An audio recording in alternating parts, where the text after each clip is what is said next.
ఓం Sairam. Hi friends, అందరూ ఎలా ఉన్నారు? నేను బాగున్నాను. మీరందరూ కూడా బాగుండాలని అండ్ అందరికీ కూడా బాబా బ్లెస్సింగ్స్ ఎప్పుడూ ఉండాలని మనస్ఫూర్తిగా కోరుకుంటున్నాను. సో ఈరోజు వీడియో వచ్చేసి, మీ మనసులో ఉన్న వ్యక్తి ఎవరైతే ఉన్నారో, మీ మనసులో ఉన్న వ్యక్తికి ప్రెజెంట్ మీ పార్ట్నర్లో మీ మీద ఎలాంటి ఆలోచన విధానంలో మార్పు ఏమైనా వచ్చిందా, ఎలాంటి ఆలోచనలో ఉన్నారు మీ మీద అనేది మనం చూద్దాము. సో ఈరోజు రీడింగ్ అయితే అదే. సో నా వీడియోలోకి వెళ్ళే ముందు నా వీడియో కనుక నచ్చితే లైక్ చేయండి, షేర్ చేయండి, సబ్స్క్రైబ్ చేసుకునే వాళ్ళు సబ్స్క్రైబ్ చేసుకోండి. అలాగే బెల్ ఐకాన్ని కూడా క్లిక్ చేయండి. అప్పుడే నేను చేసే న్యూ వీడియోస్ ఒక నోటిఫికేషన్ అనేది వస్తుంది. అలాగే ఎవరికైనా పర్సనల్ రీడింగ్స్ కావాలంటే కనుక స్క్రీన్ మీద ఉన్న వాట్సాప్ నెంబర్కి వాట్సాప్ మెసేజ్ చేయండి. కాల్స్ మాత్రం చేయకండి. అండ్ రీడింగ్ అనేది చార్జబుల్. ఇంట్రెస్ట్ నమ్ముకున్న వాళ్ళు మాత్రమే కాంటాక్ట్ అనేది అవ్వండి. సో వీడియోలోకి వెళ్దాము. ఒకసారి డీప్ బ్రీత్ తీసుకోండి. డీప్ బ్రీత్ తీసుకుని మీ నేమ్స్, మీ పార్ట్నర్ నేమ్ అనేది తలుచుకోండి. ఇంటి పేర్లు ఉంటే ఇంటి పేర్లతో సహా, డేట్ ఆఫ్ బర్త్ ఉంటే డేట్ ఆఫ్ బర్త్తో సహా తలుచుకోండి. అప్పుడే ఎనర్జీస్ అనేవి అక్యురేట్గా కనెక్ట్ అవుతాయి. అండ్ ఇది ఒక జనరల్ రీడింగ్, ఎవరి పర్సనల్ రీడింగ్ నేను ఇక్కడ తీయట్లేదు. బట్ ఎవరి ఎనర్జీస్ అయితే 60 to 70% మీ లైఫ్లో జరిగినట్టు ఈ రీడింగ్లో ఉంటే కనుక మీ ఎనర్జీస్ అనేవి కనెక్ట్ అయినట్టు. అండ్ ఏదైతే పాజిటివ్ ఎనర్జీ ఏదైతే వస్తుందో దాన్ని క్లైమ్ చేసుకోవాలంటే లైక్ అండ్ కామెంట్ రూపంలో క్లైమ్ చేసుకోండి. Thank you universe, thank you God అని. లేదా ఏదైనా ఏంజల్ నెంబర్స్తో అయినా కూడా 222244445555 ఇట్లా ఏదైనా కూడా మీరు కామెంట్ రూపంలో క్లైమ్ చేసుకోవచ్చు. సో రీడింగ్లోకి వెళ్దాము. మీ మనసులో ఉన్న వ్యక్తి ఎవరైతే ఉన్నారో మీ పార్ట్నర్లో ప్రెజెంట్ ఎలాంటి ఆలోచనతో ఉన్నారు, మీ మీద ఏదైనా మార్పు అనేది వచ్చిందా అనేది మనం చూద్దాం. Knight of friends, the chariot. So me partner ఏంటంటే మిమ్మల్ని చాలా గొడవలు పడి మరి మీ లైఫ్లో నుంచి దూరంగా వెళ్ళడం అయితే జరిగింది. అండ్ ఈ రిలేషన్షిప్ని అసలు వద్దనుకుని గొడవల వల్లనే మీ ఇద్దరి మధ్య రిలేషన్షిప్ అనేది ఎండ్ అవ్వడం అయితే జరిగింది. ఎండ్ చేసుకున్నారు మీ పార్ట్నర్. నో కాంటాక్ట్ సిచ్యువేషన్లోకి వెళ్ళడమో, లేకుంటే బ్లాక్ చేసుకుని ఉండడము, మిమ్మల్ని అసలు వద్దనుకుని నెగిటివ్గా థింక్ చేసి మీ గురించి మిస్అండర్స్టాండింగ్ చేసుకుని మీరు ఎప్పుడు కూడా నెగిటివ్గా ఆలోచిస్తారన్న ఉద్దేశంతో అయినా కూడా మీ పార్ట్నర్ మీతో గొడవపడి మాత్రమే వెళ్ళిపోయారు. వేరే రీజన్స్ అయితే లేవు. ఎప్పుడు కూడా ఏదో ఒక గొడవ పెట్టుకుని వాళ్ళు గొడవ పడుతూ మిమ్మల్ని పాయింట్అవుట్ చేస్తూ మీరే గొడవ పడుతూ ఉంటారు, మీరే ఇష్యూస్ చేస్తూ ఉంటారన్న ఉద్దేశంతోనే ఇలాంటి రిలేషన్ నాకు అవసరమే లేదన్న విధంగానే బ్లాక్ చేసుకోవడం అయితే జరిగింది. సో దాని గురించి అయితే ప్రెజెంట్ కొంచెం ఆలోచిస్తున్నారు. ఏంటంటే ఒక 50% అనేది వాళ్ళ మైండ్ సెట్లో కొంచెం ఆలోచన విధానంలో మార్పు అనేది వచ్చింది. కంప్లీట్గా 100% అయితే ప్రెజెంట్ అయితే ఇంకా మారింది లేదనమాట. బట్ ఏంటంటే వాళ్ళ కోపం వల్లనే ఇప్పుడు ఇలాంటి సిచ్యువేషన్లో ఉన్నారు అని అయితే వాళ్ళకి అర్థమైంది. వాళ్ళ కొంచెం కోపం అండ్ ఆవేశం ఎక్కువ, అంటే క్విక్గా యాక్షన్ తీసుకుంటారనమాట. ఏదైనా కూడా తెలుసుకోకుండా ఎవరైనా ఏదైనా చెప్తే దాన్ని అనలైజ్ చేసేసి ఓకే అదే కరెక్ట్ అన్న విధంగా అయితే ఆలోచించుకుని మాట్లాడతారే తప్ప అసలు అది కరెక్టా కాదా, నిజమా అబద్ధమా, అసలు వీళ్ళ క్యారెక్టర్ అలాంటి క్యారెక్టరా, లేదా ఎవరో ఏదో చెప్తే విని దాన్ని మనం ఎలా ఇచ్చేస్తాము, జడ్జ్ చేస్తామన్న విధంగా అయితే ఆలోచించే పర్సన్ అయితే కాదు. ఫస్ట్ ఆవేశపడి ఆ తర్వాత ఆలోచించుకునే పర్సన్ అన్నమాట. క్విక్గా యాక్షన్ తీసుకుంటారు, తొందరగా ఏ డెసిషన్కైనా కూడా వచ్చేస్తారు. అలాంటి మెంటాలిటీ ఉన్న పర్సన్. ప్రజెంట్ అయితే వాళ్ళకు 50% వరకు వాళ్ళు 100 నమ్ముతున్నారు. వాళ్ళ కోపం వల్లనే, వాళ్ళ ఆవేశం వల్లనే, మేబీ తెలుసుకోకుండానే ఇలా ఉన్నారు, ఇలాంటి సిచ్యువేషన్ వచ్చింది, ఈ నో కాంటాక్ట్ సిచ్యువేషన్ రావడానికి కానీ, ఇప్పుడు మీ ఇద్దరి మధ్య గొడవలు జరగడానికి కానీ, వీటన్నిటికీ కానీ అని అయితే వాళ్ళు రియలైజ్ అయితే అవుతున్నారు.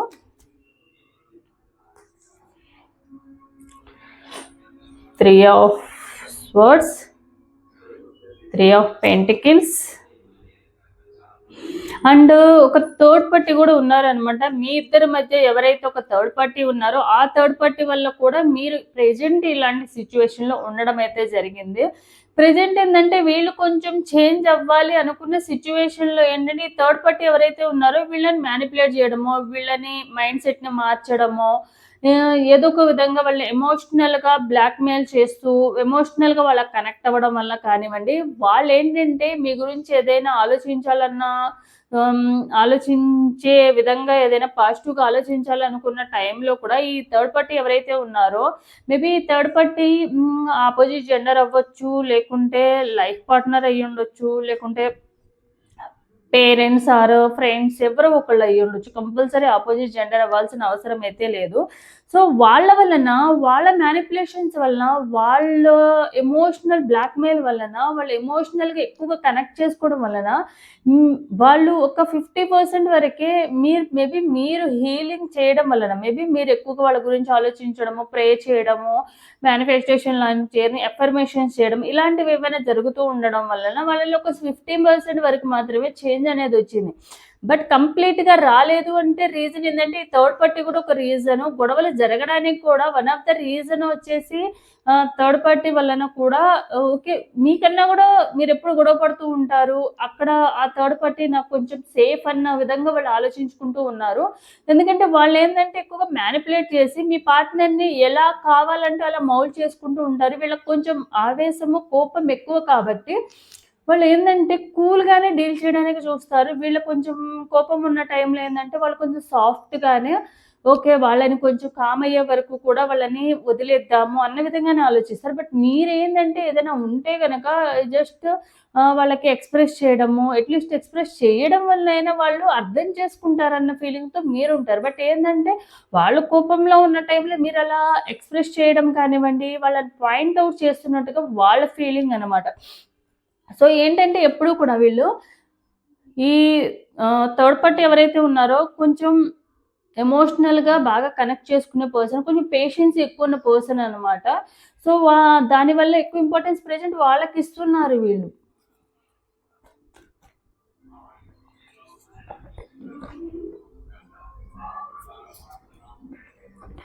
సో, వాళ్ళలో ఏమైనా మార్పు వస్తుందా అంటే ఫ్యూచర్‌లో అయినా 6 of swords, 3 of wands and 4 of swords. So, present అయితే వాళ్ళు కామ్‌గా ఉండడానికే ట్రై చేస్తున్నారు. అండ్ మీరు కూడా వాళ్ళలో మార్పు రావాలంటే మీరు ఏదన్నా సిట్యుయేషన్ వచ్చినప్పుడు వాళ్ళని డిస్కస్ చేయడం వలన, వాళ్ళతో వాదించడం వలన, ఇలాంటివి చేయడం వల్ల మీ ప్రాబ్లమ్ ఇంకా పెరుగుతుందే తప్ప తగ్గదు.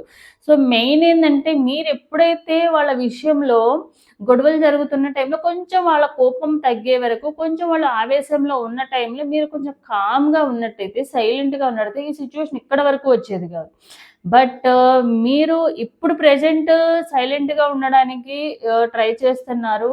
సో, ఏంటంటే మీరు సైలెంట్‌గా మీ సైడ్ నుంచి మీరు మేనిఫెస్టేషన్స్ లాంటివి చేస్తూ, ఎఫర్మేషన్స్, హీలింగ్ చేస్తూ ఉంటే మీ పార్ట్నర్‌కి డెఫినిట్‌గా పాజిటివ్ ఎఫర్మేషన్స్ ఇవ్వాలి. అంతేగాని వాళ్ళు నన్ను తిట్టారనో, వాళ్ళు తిట్టినందుకు వాళ్ళకి బుద్ధి రావాలి, వాళ్ళకి కర్మ రావాలి, ఇలాంటివి ఆలోచించుకుంటూ మీరు ఎఫర్మేషన్స్ చేస్తూ, హీలింగ్ చేస్తూ ఉంటే వాళ్ళకెప్పటికి రాదు. మీ మీద ఇంకా ఇంకా నెగెటివ్ ఇంప్రెషనే వస్తుంది గానీ. సో, బట్ ఏంటంటే ప్రెజెంట్ వాళ్ళ ప్రాబ్లమ్స్ వాళ్ళ లైఫ్‌లో కొన్ని ప్రాబ్లమ్స్ అయితే ఉన్నాయి. ఆ ప్రాబ్లమ్ సాల్వ్ చేసుకునే పనిలో ఉన్నారనమాట. దానివల్లేందంటే ఒకప్పుడు మీరు ఏ ప్రాబ్లమ్ వచ్చినా కూడా వాళ్ళకి ముఖ్యంగా ఫైనాన్షియల్ ప్రాబ్లమ్ కానీ, మోరల్ సపోర్ట్ కానీ చాలా బాగా ఇచ్చారు మీరు.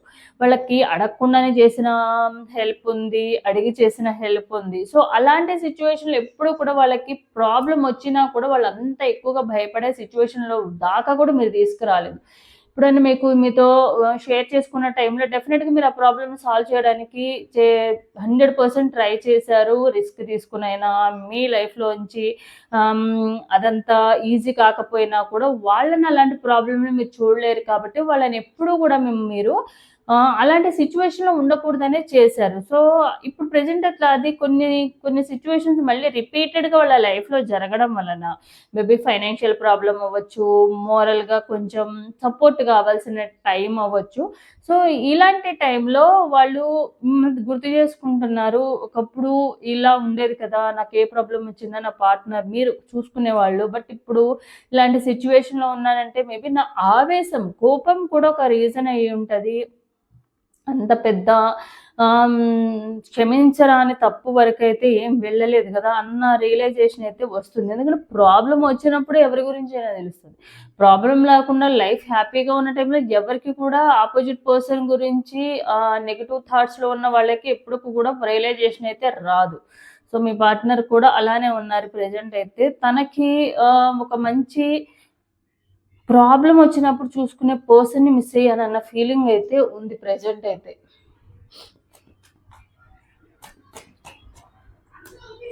మరి ఫ్యూచర్‌లో అయినా ఏమన్నా మారే ఛాన్స్ ఉందా? So queen of wands, 7 of wands and 9 of wands.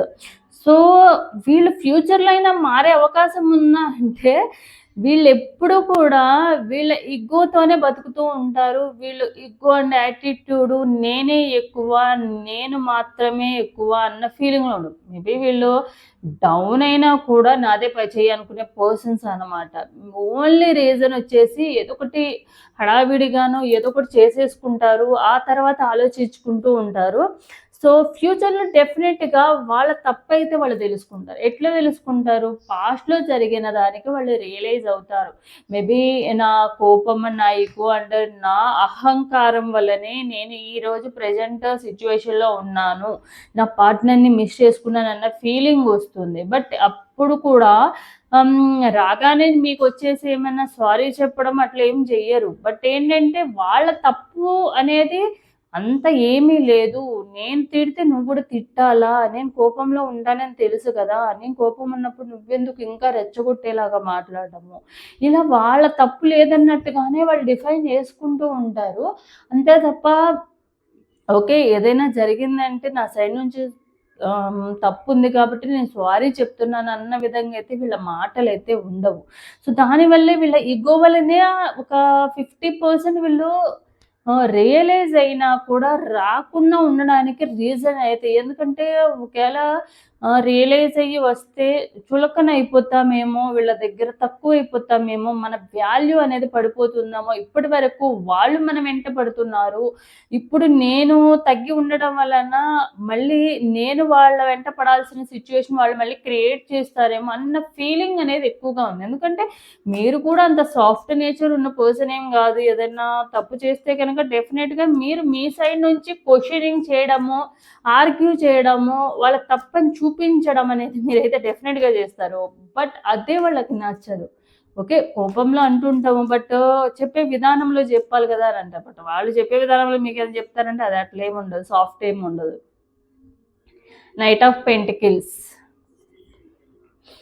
So maximum అయితే ఒక 3 మంత్స్‌లో అయితే మళ్ళీ మీ పార్ట్నరు వాళ్ళ లైఫ్‌కి సంబంధించిన విషయాల్లో వాళ్ళ ఫైనాన్షియల్ బ్యాక్‌గ్రౌండ్ కానీ, వాళ్ళ ప్రాబ్లమ్స్‌లో ఉన్న టైంలో మీరు డెఫినెట్‌గా వాళ్ళ లైఫ్‌లో ఒక ఇంపార్టెంట్ పర్సను. ఇప్పుడున్న ప్రాబ్లమ్స్ కానీ, వాళ్ళు ఎమోషనల్‌గా కనెక్ట్ చేసుకున్న దానికి కానీ, పాస్ట్‌లో మీరు వాళ్ళకి చేసింది కానీ కంప్లీట్‌గా 100% రావాలి అంటే ఇటు ఈ థర్డ్ పార్టీ ఎవరైతే ఉన్నారో, ఈ థర్డ్ పార్టీ మ్యానిప్యులేషన్‌లో నుంచి బయటకి రావాలి. అండ్ రావడమే కాకుండా మీకు నుంచి ఆలోచించే టైం అనేది రావాలి. మేబీ ఒక 3 మంత్స్‌లో అయితే ఆ ఛాన్స్ అయితే ఉందన్నమాట. బట్ ఛాన్స్ ఉంది అంటే కంప్లీట్‌గా వచ్చేసే ఛాన్స్ అయితే కాదు. ఒకవేళ బ్లాక్ చేసుకుంటే అన్‌బ్లాక్ చేసుకొని నార్మల్‌గా మీరు మెసేజ్ చేస్తే రిప్లై ఇవ్వడము, అలా చేయడము, అలా అలా కమ్యూనికేషన్ చేయడం అయితే జరుగుతుంది. సో ఇదనమాట. సో మీకు సెల్ఫ్ కేర్ అనేది ఏం తీసుకోవాలనేది చూద్దాము. సో మీ పార్ట్నర్‌కి మీ గురించి దూరంగా ఉండడం వలన మీ లైఫ్‌లో మీరు తీసుకోవాల్సిన ఇప్పుడు ఒక 3 మంత్స్ వరకు వాళ్ళు సైడ్ నుంచి కమ్యూనికేషన్ వచ్చే ఛాన్స్ ఉందని చెప్పాను కదా! సో ఈ టైంలో ఇన్ బిట్వీన్ 3 మంత్స్ లోపు వాళ్ళు మళ్ళీ రావడానికి కానీ, మీరు ఎలాంటి ఎఫర్మేషన్ చేసుకోవాలి, ఎలాంటి మేనిఫెస్టేషన్ చేసుకోవాలి, మీ సైడ్ నుంచి మీరు ఎలాంటి హీలింగ్ అనేది చేసుకోవాలి, అసలు మిమ్మల్ని మీరు హీల్ చేసుకోవడం ఎలా అనేది చూద్దాము. Shadow work. Uncover every part of you that has been repressed and abandoned. అంటే మీరేందంటే మీ నీడని చూసే మీరు ఎక్కువగా భయపడుతున్నారు. అంటే లేని దాన్ని ఎక్కువగా ఊహించుకుంటున్నారు. మేబీ మీ పార్ట్నర్‌కి సంబంధించింది ఎక్కువగా మేబీ అట్లా వాళ్ళు చేసుంటారేమో, మోసం చేయడానికి నా లైఫ్‌లోకొచ్చారేమో, నటించారేమో, ఇలాంటివి ఎక్కువగా మీరు ఆలోచించుకుంటూ ఉన్నారు. ఒకప్పుడు నేనంటే చాలా ఇష్టమన్నారు. నేను మాట్లాడకపోతే ఉండలేనన్న పర్సన్ ఇప్పుడు ఎట్లా నన్ను బ్లేమింగ్ చేయడం కానీ, కంప్లెయింట్ చేయడం కానీ, ఇట్లా బ్లాక్ చేసుకోవడం కానీ, అసలు మాట్లాడకుండా ఉండడం కానీ ఎలా చేశారండి? అప్పుడు అదంతా నటించారా? అవసరానికి యూజ్ చేసుకున్నారా నాకు అని లేని దాన్ని ఎక్కువగా ఊహించుకుంటున్నారు మీరు. సో, ఆ ఇమాజినేషన్‌లో నుంచి బయటకి రండి. ఇప్పుడు నిజంగా మీ పార్ట్‌నర్ మీకు లైఫ్‌లోకి మళ్ళీ తిరిగి రావాలంటే ఎప్పుడు కూడా పాజిటివ్ అఫర్మేషన్సే ఇవ్వాలి. Get a reading. Divination to understand your desires and the path. So, మీ గురించి మీరు తెలుసుకోండి. అసలు ఏది రైటు, ఏది కరెక్టు. ఒక ప్రాబ్లమ్ వచ్చినా, ఒక రిలేషన్‌షిప్‌లో ప్రాబ్లమ్ వచ్చిందంటే డెఫినెట్‌గా ఒక్కళ్ళ సైడ్ నుంచి అయితే ఉండదు. డెఫినెట్‌గా ఇద్దరి సైడ్ నుంచి అయితే తప్పైతే ఉంటుంది. కాకపోతే కొంతమందిలో ఎక్కువ ఉంటుంది. కొంతమంది తక్కువ ఉంటుంది. బట్ ఎవరైనా కూడా ఒక ప్రాబ్లమ్ వస్తున్నప్పుడు అక్కడతో సైలెంట్‌గా ఉంటే ఇంకో పర్సన్‌కి ఆ ప్రాబ్లమ్‌ని పెంచే ఛాన్స్ అనేది ఇవ్వకుండా ఉంటే డెఫినిట్‌గా ప్రాబ్లమ్ అక్కడితోనే సాల్వ్ అయిపోతుంది. సో, మీకేం కావాలనేది మీరు ఇప్పటికైనా ఆలోచించి అసలు ప్రాబ్లమ్ ఎందుకొచ్చింది? అసలు ఆ టైంలో మీరు ఏదైతే మీ సిట్యుయేషన్ ఏదైతే ఉందో ఆ సిట్యుయేషన్‌కి రివర్స్‌లో చూసుకోండి. ఒకవేళ మీకు గొడవ మెయిన్ మీ ఇద్దరు డిస్కషన్ చేసేటప్పుడు ఒకళ్ళనొకళ్ళు అనుకోవడం వల్ల వచ్చిందనుకోండి.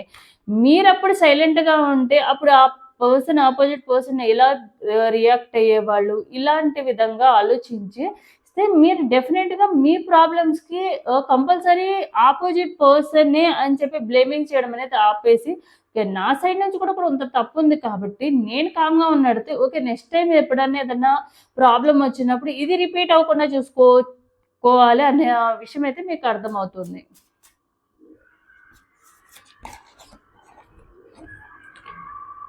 Live your dreams. Never give up on your dreams. Dare to live the adventure. ఎప్పుడు కూడా మీ లైఫ్‌లో మీకంటూ ఏవైతే గోల్స్ ఉన్నాయో దానికోసము దాన్ని రీచ్ అవ్వడానికి పార్ట్నర్ లైఫ్‌లో నుంచి దూరంగా ఉండడం వల్లో, లైఫ్‌లో కొన్ని స్ట్రగుల్స్ రావడం వల్లో సో, గివ్ అప్ ఇవ్వకుండా ఎప్పుడు కూడా లైఫ్‌లో ముందుకు వెళ్ళాలి. మేబీ మీ పార్ట్నర్ దూరంగా ఉండడం వల్ల మీ లైఫ్‌లో కొన్ని సరిగ్గా తిండి తినక, నిద్రపోక, వాళ్ళ గురించి ఎక్కువగా ఆలోచించుకుంటూ, మీ వర్క్స్ కూడా డిలే చేసుకోవడం ఇలాంటివి ఏమీ చేయొద్దు. మీ లైఫ్‌లో మీరన్నీ కూడా మీ గోల్స్ ఎలాంటి సిట్యుయేషన్ ఉన్నా మీ గోల్స్‌ని మీరు మర్చిపోకూడదు. సో, అలా ఉండడం వల్ల మీ లైఫు ఆటోమేటిక్‌గా మీ పార్ట్నర్‌తో సహా అన్నీ తిరిగొస్తాయి. Home needs. TLC. Give your home some attention, redecorate, clean or sag it. మీ హౌస్‌ని, మీ సరౌండింగ్స్‌ని ఎప్పుడు కూడా మేబీ మీరేదైనా వర్క్ చేసుకుంటుంటే ఆ వర్క్ ప్లేస్‌ని కూడా ఆ టేబుల్ అట్లా ఆ ప్లేస్‌ని ఎప్పుడు కూడా నీట్‌గా ఉంచుకోవడము, కొంచెం కొంచెం చేంజ్ చేసుకోవడము, కొన్ని ఇటు సైడ్ ఉన్నాయి, లెఫ్ట్ సైడ్ ఉన్నవి రైట్ సైడ్ పెట్టుకోవడము, రైట్ సైడ్ ఉన్నవి లెఫ్ట్ సైడ్ పెట్టుకోవడము. ఇలా కొంచెం చేంజ్ చేసుకుంటూ సరౌండింగ్స్ ఎప్పుడు కూడా పాజిటివ్ వైబ్రేషన్స్‌తో ఉండేలాగా చూసుకోవాలి. హౌస్‌లో కూడా చిందరవందరగా ఉండకుండా ఎప్పుడు కూడా క్లీన్ అండ్ నీట్‌గా ఉంచుకుంటూ కొంచెము ఇంటిని ఎప్పుడు కూడా క్లీన్ చేసుకుంటా ఉంటే గనక మీ లైఫ్ కూడా అంతే పాజిటివ్‌నెస్‌తో మీ లైఫ్‌లో కూడా పాజిటివ్‌నెస్ మీ డిజైర్స్ కూడా అలానే ఫుల్‌ఫిల్ అవుతాయి. సో, ఇదనమాట ఈరోజు రీడింగ్ అనేది. ఎవరికైతే రెజొనేట్ అవుతుందో పాజిటివ్ ఎనర్జీ ఏదైతే వస్తుందో, పాజిటివ్ రీడింగ్ ఏదైతే వస్తుందో అది లైక్ అండ్ కామెంట్ రూపంలో క్లెయిమ్ చేసుకోండి. సో, ఇది నా video. Thanks for watching my video.